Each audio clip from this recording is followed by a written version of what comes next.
ध्यायामि सच्चिदानन्दम् सद्गुरुं श्रीतपोवनम् वैराग्यविग्रहं साक्षात् ब्रह्मनिष्ठं श्रुतिप्रियम् ब्रह्मनिष्ठं श्रुतिप्रियम्।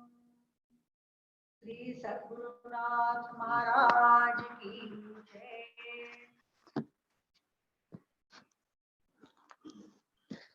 तपोवन महाराज जी को प्रणाम करते हुए हम लोग अभी हमारा यह जो प्रवचन का सत्र चलने वाला है 18 दिन तक, उसका प्रारंभ करते हैं। आज हम लोग आज से एक एक अध्याय एक एक दिन में किस तरह से देखने वाले हैं, उसके ऊपर चिंतन करने वाले हैं। देखिए, हम सबके जीवन में कुछ ना कुछ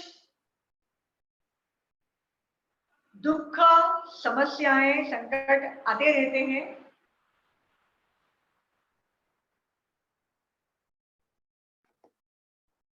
और हम सब लोग जैसे हो सके उसका सामना भी करते रहते हैं। कभी कभी ऐसा समय आता है कि हम बहुत कंफ्यूज हो जाते हैं कि कैसे इसका समाधान करें। और उसमें मजे की बात ऐसी है कि जब कोई ऐसी परिस्थिति या घटना जो हमें संकट के रूप में या समस्या के रूप में दिखाई दे रही है, वह किसी दूसरे के जीवन में आ जाए तो हम उसका समाधान बड़े अच्छे प्रकार से, आसानी से कर लेते हैं।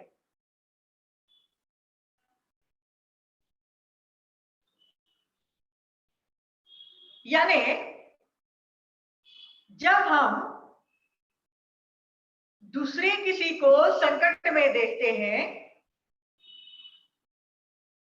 तो उसका उपाय, उसका सुझाव हम उसको दे सकते हैं, है या नहीं? सोचिए आप, जब हम अपने अड़ोस पड़ोस के व्यक्तियों के संपर्क में आते हैं, जब कभी उनके ऊपर कोई दुख या संकट आ जाता है, तब हम उन्हें कुछ ना कुछ एडवाइस दे देते हैं, बाहर निकलने का उपाय बताते हैं, काउंसलिंग करते हैं, उनका सांत्वना देते हैं। ये सारी चीजें करते हैं कि नहीं हम? इसका अर्थ ऐसा है कि हमें उसका उपाय मालूम है।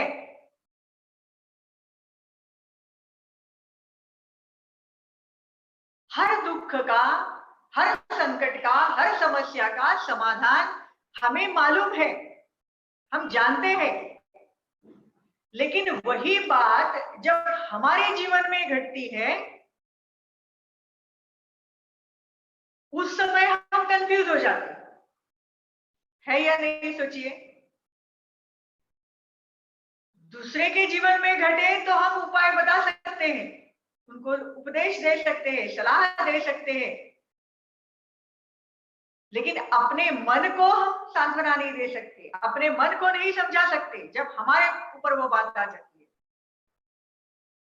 ये घटना है कि नहीं? देखिए, इसका अर्थ ऐसा हुआ कि हमें उपाय मालूम है, ज्ञान हमारे पास है, लेकिन वह अपने जीवन में कैसे उतारना, यह हम नहीं जानते हैं। उसका टेक्निक क्या है यह हम नहीं जानते हैं, या उसमें हम कम पड़ते हैं।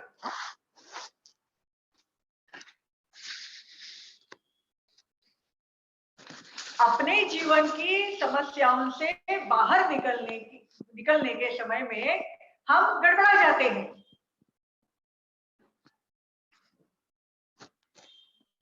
और इसका सबसे बड़ा कारण है, बड़ा या एक मुख्य कारण हम लोग जिसको कह सकते हैं, वह है ममता या मोह। अपने आप से या अपने परिवार के लोगों से हमारा जो मोह होता है, जो ममता होती है, उसी के कारण हम जानते हुए भी उस उपाय को अपने जीवन में प्रकट नहीं कर सकते, ला नहीं सकते उसका हमें फायदा नहीं होता है। मतलब ज्ञान होते हुए भी उसका लाभ हम लोग उठा नहीं सकते, केवल आसक्ति के कारण, मोह ममता आसक्ति, इसके कारण है ना। सोच लीजिए आप।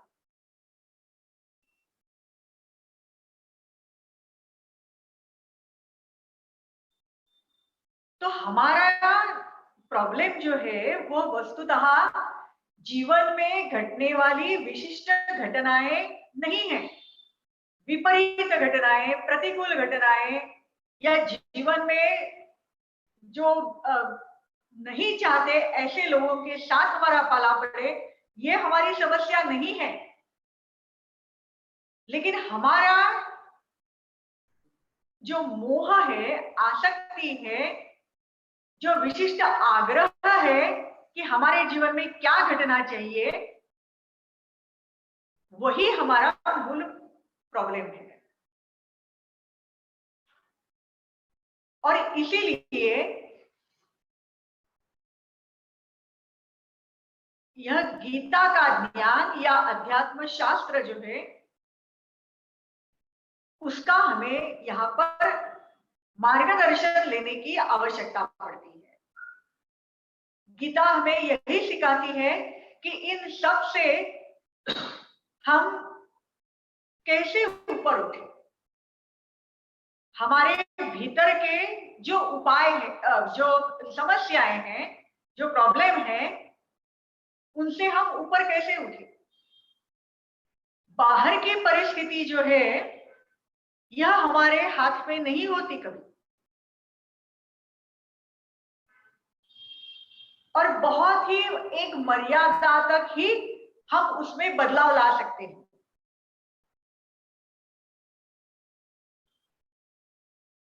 जैसे हमारे गुरुजी हमेशा कहा करते थे कि जब यह गीता का प्रसंग हुआ, तब क्या भगवान कृष्ण ने ऐसे कहा वहां जाकर दुर्योधन से कि आज अर्जुन की तबीयत ठीक नहीं है, तो हम लोग 2 दिन के लिए युद्ध पोस्टपोन कर लेते, ऐसे बताया?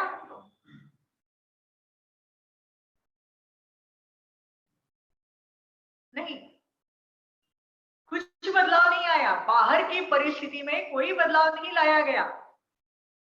तो बदलाव कहां पर आ गया? अर्जुन के भीतर। जहां पर समस्या हो वहीं पर तो बदलाव लाने की आवश्यकता है। तो समस्या अगर हमारे भीतर है, हमारे अंदर है, हमारे मन में है, तो बदलने की क्या आवश्यकता है? बाहर की परिस्थिति नहीं, हमारे भीतर की परिस्थिति।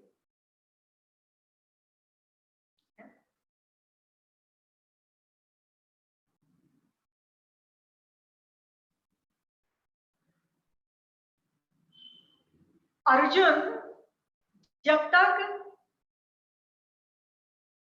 अपने आप को एक योद्धा के रूप में देख रहा था, तब तक उसे कोई प्रॉब्लम नहीं थी।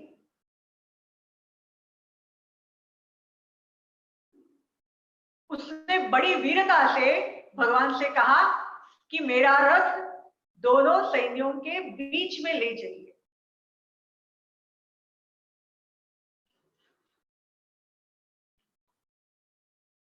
लेकिन वहां जाने के बाद क्या हुआ, ये हम सब लोग गीता के पहले अध्याय में पढ़ते हैं।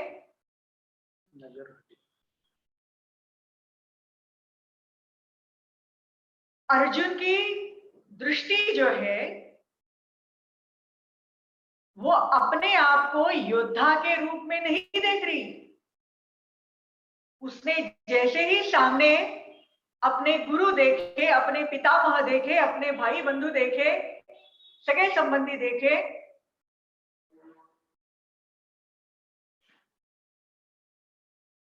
तो वो अपने आप को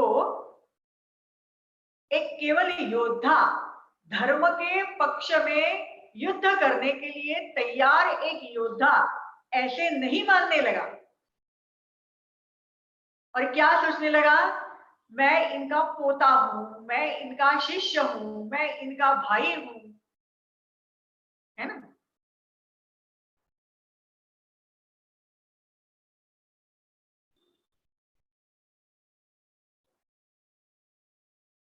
नजर हटी, दुर्घटना घटी, आज के टॉपिक का नाम ये है ना।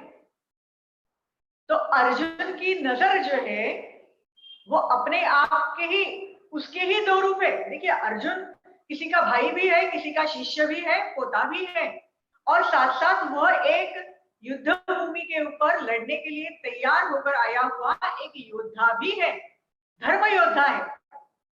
ये उसी के दो रूप है। लेकिन उस समय में उसे जिस रूप के साथ एक होना चाहिए था और अपना कर्तव्य निभाना चाहिए था, वहां से उसकी नजर हट गई और अपने ही दूसरे रूप पर गई। तो दुर्घटना घटी कि नहीं। इतना बड़ा वीर अर्जुन,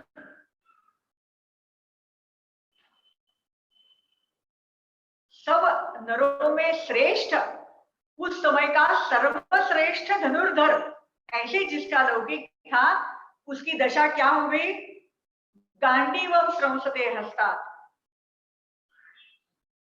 है ना। हाथ से धनुष्य गिर गया, मुख जो है मुख सूखने लगा, आंखों से अश्रुधारा बहने लगी, ऐसी स्थिति हो गई उसकी। तो ये दुर्घटना है कि नहीं है।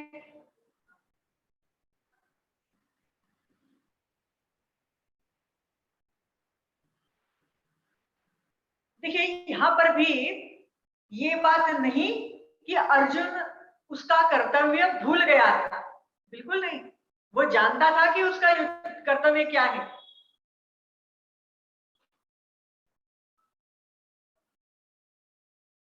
लेकिन सामने जब अपने सगे संबंधी देखे और अपने आप को वह पोता, शिष्य, भाई बंधु इस प्रकार से देखने लग गया, तब अब अपने ही इन दो व्यक्तित्व उसके जो है ये, उसमें से कौन से व्यक्तित्व का कर्तव्य मैं निभाऊं, ऐसा प्रश्न उसके मन के सामने आया।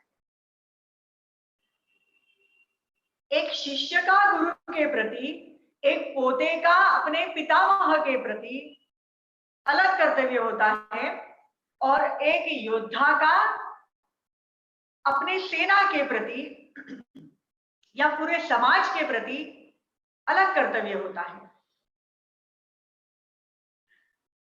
तो ये दो व्यक्तित्व जो उसके अलग अलग हैं, इसमें से कौन से व्यक्तित्व के साथ एक होकर वो अपना कर्तव्य निभाए, यह उसके समझ में नहीं आया। तो वस्तुतः वह अपना व्यक्तित्व के बारे में कंफ्यूज हो गया, जिसको आजकल की भाषा में आइडेंटिटी क्राइसिस बोलते हैं। और उसके कारण आइडेंटिटी मालूम नहीं हो ठीक से, तो ड्यूटी भी कैसे निश्चित करना समझ में नहीं आया उसको।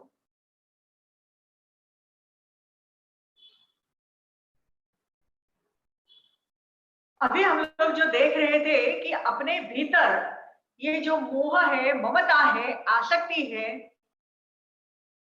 यह हमारी वस्तुतः समस्या है। अब आप देखेंगे तो भगवत गीता का जो पहला अध्याय जो है, शुरुआत होती है, कहाँ से शुरुआत होती है? भगवान कृष्ण और अर्जुन से नहीं होती है, धृतराष्ट्र से शुरुआत होती है ना। और धृतराष्ट्र ने क्या कहा हुआ है, उससे क्या पहले प्रश्न पूछा? मामका पांडवाश्चैव किम कुर्वत संजय।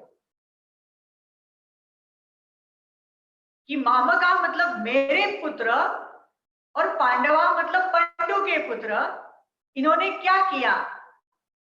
अभी वस्तुतः यह प्रश्न भी जो है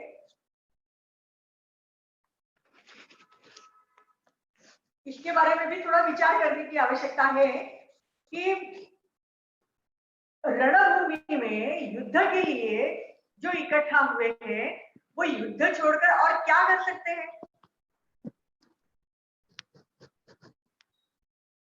लेकिन यह प्रश्न धृतराष्ट्र के मन में आया, उसकी भी एक भूमिका है। क्यों आया? अब बहुत से लोग जानते होंगे इस बात को कि यह प्रश्न उन्होंने 10वें दिन पूछा है, युद्ध शुरू होने के बाद 10वें दिन। 10वें दिन यानी जब भीष्म पितामह शरशैया पर लेटे गए।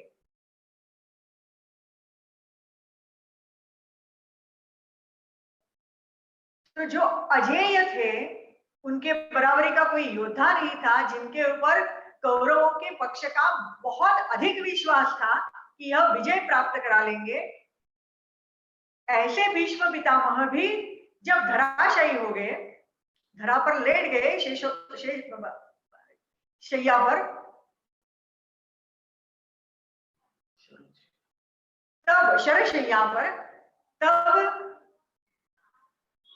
धृतराष्ट्र जो है उसके मन में कहीं पर आया, यह प्रश्न उठा कि अरे वहां पर कुछ तो अवश्य अलग बात हुई होगी।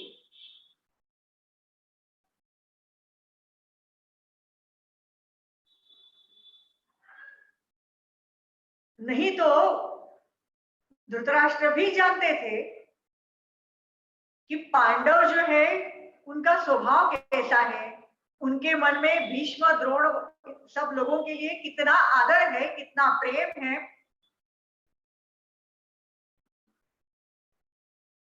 तो ऐसा क्या हो गया कि जिसके कारण इन सब भावनाओं से मुक्त होते हुए खुले आम से पांडवों ने युद्ध किया?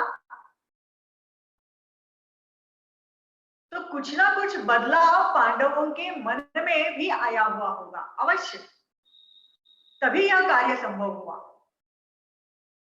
इतना सोचने वाला धृतराष्ट्र होशियार था अवश्य।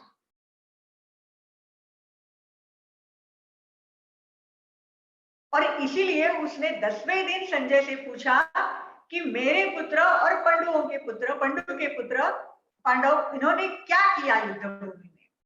और तब संजय ने पहले दिन क्या हुआ था वह सब उसको कथन किया, जो हम भगवत गीता के रूप में जानते हैं।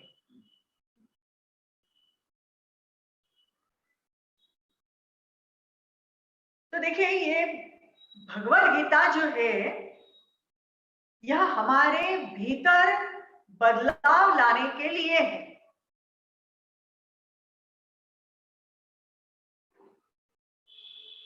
हमारे जीवन में जो दुख आते हैं, जो समस्या आती है, उसको वह बाहर से सॉल्यूशन नहीं देती है, भीतर से सॉल्यूशन देती है। जब हम भीतर से कमजोर पड़ जाते हैं तब बाहर की समस्या हमें बड़ी लगने लगती है। लेकिन जब हम भीतर से स्ट्रांग हो जाते हैं तब वही समस्या, उसका रूप हमें छोटा दिखाई देने लगता है। तो यह बदलाव हमारे भीतर लाने के लिए भगवत गीता का जन्म हुआ है। उसका प्रयोजन यह है।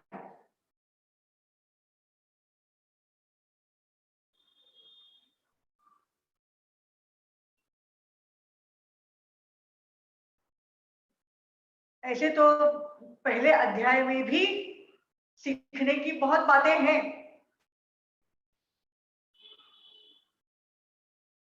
लेकिन हम संक्षेप में सारी चीजें देख रहे हैं। तो इतना ही जानेंगे हम लोग कि अर्जुन जो है उसके मन में भी मोह का उदय हुआ। धृतराष्ट्र के मन में तो मोह था ही, अपने पुत्रों के प्रति अत्यंत आसक्त था वो। यह आसक्ति उसको अंधा बना देने इतनी प्रखर थी, प्रबल थी।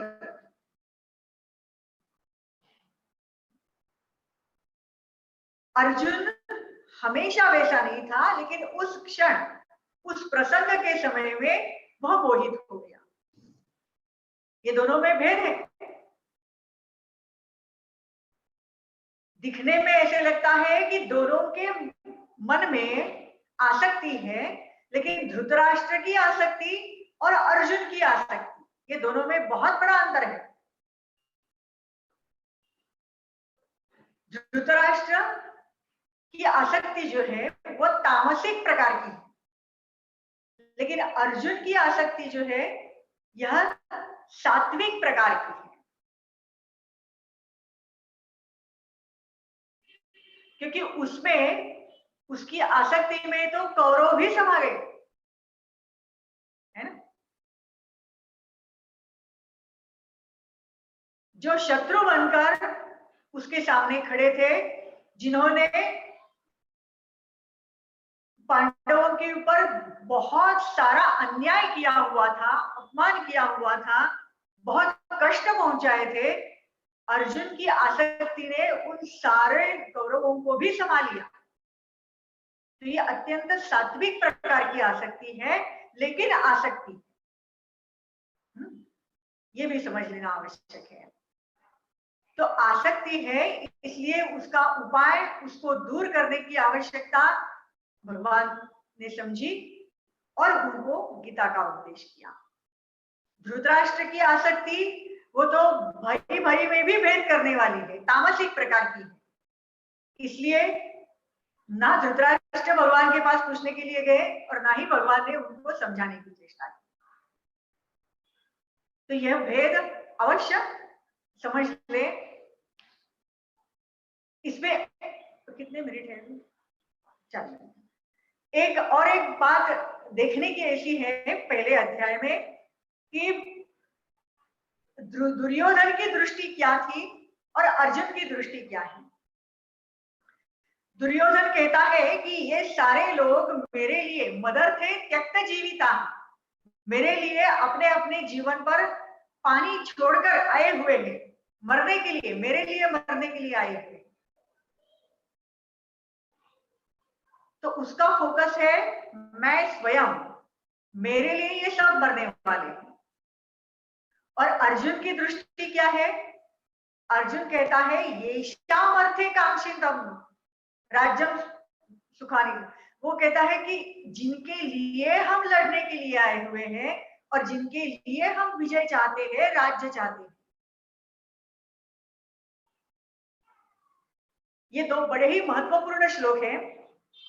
दुर्योधन क्या सोचता है और अर्जुन क्या सोचता है।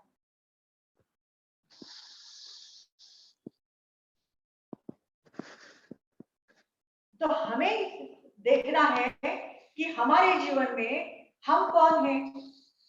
हम दुर्योधन की तरह सोचते हैं कि अर्जुन की तरह सोचते हैं। हम अपने लिए सोचते हैं कि दूसरों के लिए सोचते हैं। अर्जुन इस प्रकार दूसरों की सोचने वाला था, दूसरों के लिए सोचने वाला था, और उनके कारण उसके मन में जो आसक्ति थी, वो आसक्ति, और उस आसक्ति के कारण उसको जो विषाद हो गया, वह भी बहुत ही ऊंचे स्तर का है, सामान्य नहीं है। और इसीलिए इस अध्याय को विषाद योग कहते हैं। विषाद हमारे और आपके जीवन में भी बहुत आता है, दुख बहुत है, लेकिन सब दुख, सब विषाद योग नहीं बनते। अर्जुन जैसी स्थिति हो तभी वह विषाद योग बनता है, भगवान के साथ हमें जोड़ देता है। और वह कैसे करना, यही बात हमें गीता सिखाती है। तो आगे वाले दिनों में हम लोग इस दृष्टि से गीता का अध्ययन करने वाले हैं और अपने आप में परिवर्तन लाने की चेष्टा करने वाले हैं। क्या ऐसा हम लोग गीता माता को आश्वासन दे सकते हैं कि हम ये कोशिश करेंगे आगे वाले 18 दिनों में? हाँ बोलिए सब लोग अपने अपने मन में। हाँ, हरिओम। हाँ, तो ऐसा ही आश्वासन गीता माता को देंगे तो ही वो प्रसन्न हो जाएगी हमारे ऊपर, और सद्गुरु भी उसी से प्रसन्न हो जाएंगे। केवल गीता की आरती बोलकर या भजन गाकर नहीं। तो ऐसा करते हुए आज का यह सत्र हम लोग यहीं पर समाप्त करते हैं। ओम पूर्णमदः पूर्णमिदं पूर्णात् पूर्णमुदच्यते पूर्णस्य पूर्णमादाय पूर्णमेवावशिष्यते। ओम शांति शांति शांति। हरि ओम श्री गुरुभ्यो नमः। हरि ओम। हरि ओम।